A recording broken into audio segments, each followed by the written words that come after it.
ഇപ്പോൾ PDNA post disaster needs assessment പ്രകാരം നമ്മൾ 2221 കോടി രൂപയാണ് ഈ ദുരന്തവുമായി ബന്ധപ്പെട്ട് കേരളത്തിന് കിട്ടേണ്ട പ്രത്യേക സാമ്പത്തിക സഹായം, സ്പെഷ്യൽ അസിസ്റ്റൻസ്.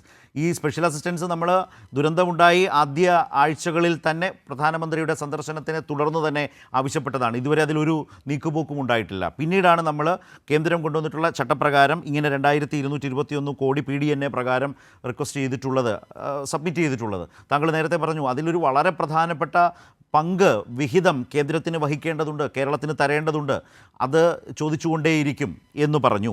പക്ഷേ അത് നിശ്ചയമായി അത് ചെയ്തുകൊണ്ടിരിക്കുമ്പോൾ തന്നെ പക്ഷേ നമ്മൾ ഈ പറഞ്ഞ ഒരു വലിയ ടൗൺഷിപ്പിലേക്ക് അല്ലെങ്കിൽ ഇത്തരം പുനരധിവാസത്തിലേക്ക് പോകുമ്പോൾ ഈ പണത്തിൻ്റെ കുറവ് ഇപ്പോൾ സർക്കാരിലില്ലേ? അപ്പോൾ ഈ പണം അധികമായി കണ്ടെത്തേണ്ടതായ ഒരു പ്രശ്നം സർക്കാർ നേരിടുന്നില്ലേ? കാരണം ഈ പറഞ്ഞ 2221 കോടിയോ അതിൻ്റെ ഏതെങ്കിലും ഒരു വിഹിതമോ തരാൻ നാളിതുവരെ കേന്ദ്ര സർക്കാർ തയ്യാറായിട്ടില്ല. അപ്പോൾ ഈ പണം അധികമായി കണ്ടെത്തേണ്ടതായൊരു ബാധ്യത സംസ്ഥാന സർക്കാരിൻ്റെ മുൻപാകെ വരുന്നില്ലേ?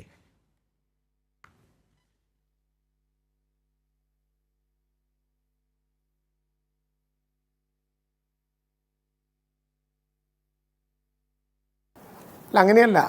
കേരളം ഇപ്പോൾ ഓരോ മാർഗങ്ങളിലൂടെയും ലഭ്യമാകുന്ന പണമെടുത്ത് മുൻഗണനാടിസ്ഥാനത്തിൽ പ്രശ്നങ്ങൾ പരിഹരിക്കുകയാണ്.